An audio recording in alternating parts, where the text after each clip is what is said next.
So dito ko siya papakawalan mga kanter kasi dito siya dito ko siya nahuli dati. Area niya kasi to. Ito siya mga kanter. Sayang. Kaya pakawalan ko na lang baka para baka makaparami pa siya dito.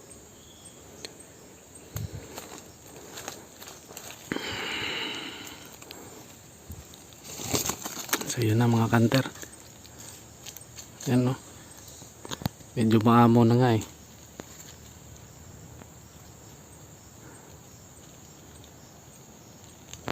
Yan siya oh. Ayaw niyang lumipad.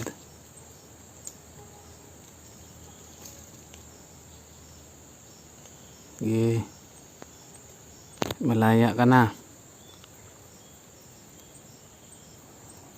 Sana makarecover yung katawan niya kasi pumayat siya mga kanter.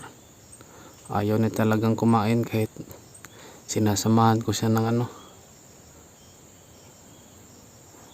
alaga kong manok para matutong kumain. Ayaw talaga niya. Ayan o. Ayan siya mga kanter.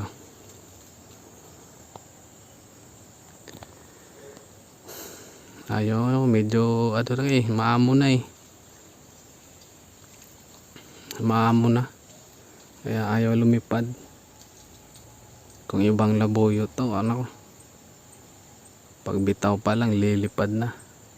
Ilang araw na rin kasi mga kanter, mga na yata. 2 weeks, 1 week, 2 weeks. Mga 2 linggo. Ayan siya. Ayaw niya talagang lumipad. Ayan, naglalakad, dandahan.